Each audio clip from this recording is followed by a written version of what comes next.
السلام علیکم ورحمۃ اللہ. الحمدللہ رب العالمین والعاقبۃ للمتقین والصلاۃ والسلام علی اشرف الانبیاء والمرسلین. اما بعد.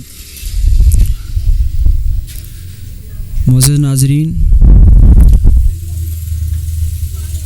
الاحسان اسلامک آفیشیل کے ساتھ میں ہوں حافظ شاہد، اور آج ایک بہت ہی اہم اور امپورٹنٹ ٹاپک کے ساتھ آپ کے سامنے حاضر ہوا ہوں. وہ ٹاپک کہ جس کی خاطر 1,24,000 انبیاء کرام نے ماریں کھائی، پتھر کھائے، صحابہ کرام نے قربانیاں دیں. اس ٹاپک کے لیے کتنے صحابہ کرام نے ماریں کھائیں، قربانیاں دیں. تو حضرات،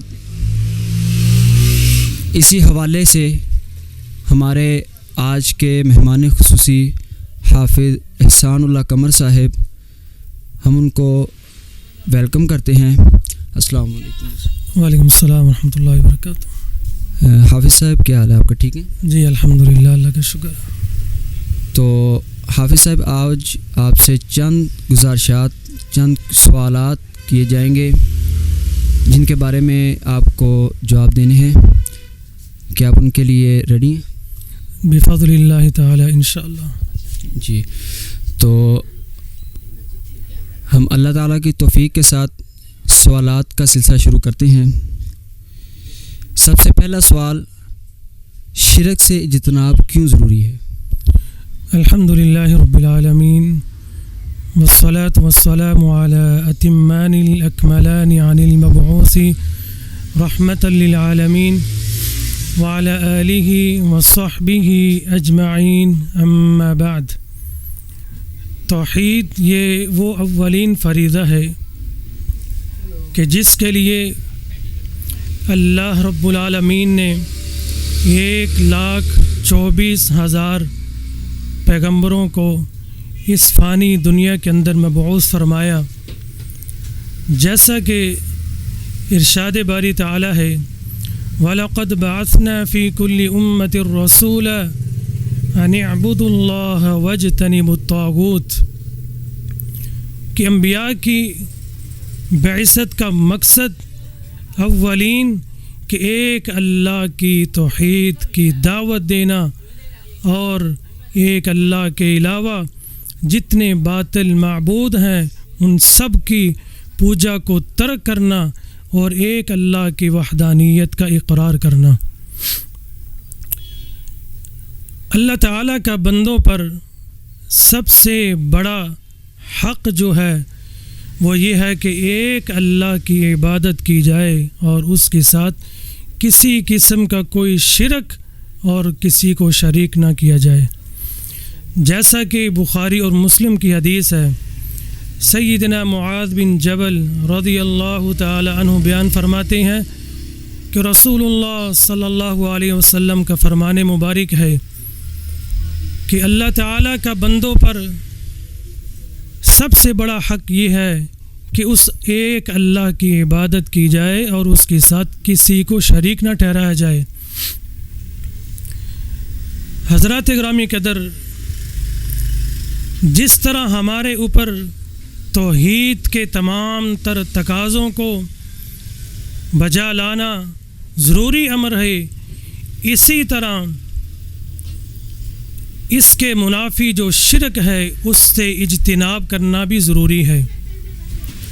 یہ شرک ایک ایسا کبیرہ گناہ ہے کہ اس کا مستقل طور پر مرتکب اور اسی حالت میں اس دنیا سے رخصت ہو جائے وہ ابدی جہنمی ہے.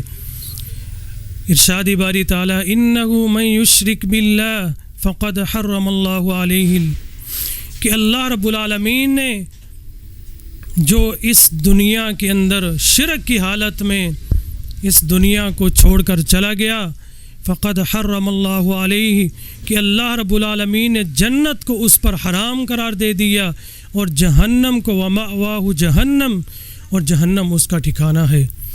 اور یہ اتنا بڑا کبیرہ گناہ ہے کہ لقمان، حکیم لقمان کے جن کے نام سے اللہ رب العالمین نے قرآن مجید کے اندر مکمل ایک سورت نازل فرمائی، اپنے بیٹے کو وصیت کرتے ہیں، یا بنی لا تشرک باللہ، یا بنی میں تجھے اے میرے بیٹے وصیت کرتا ہوں کہ اللہ کے ساتھ کسی کو شریک نہ ٹھہرانا، ان الشرک لظلم عظیم، بے شک شرک بہت بڑا جرم اور بہت عظیم گناہ ہے، بہت بڑا گناہ ہے، اس لیے شرک سے اجتناب بہت ضروری ہے۔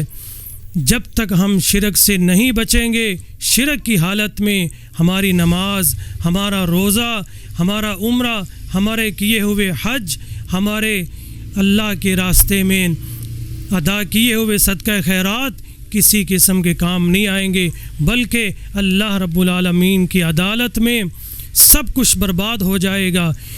اس لیے جب تک ہم توحید کا ڈنکا نہیں بچائیں گے اور شرک کے بتوں کو توڑ کر نہیں پھینکیں گے، ہم دنیا کے اندر بھی اور آخرت کے اندر بھی اللہ رب العالمین کے سامنے سرخرو نہیں ہوں گے۔ اس لیے ہمیں شرک سے بچنا چاہیے۔ اللہ رب العالمین ہمیں توحید کی دولت سے مالا مال فرمائے۔ وآخر دعوانا الحمدللہ رب العالمین۔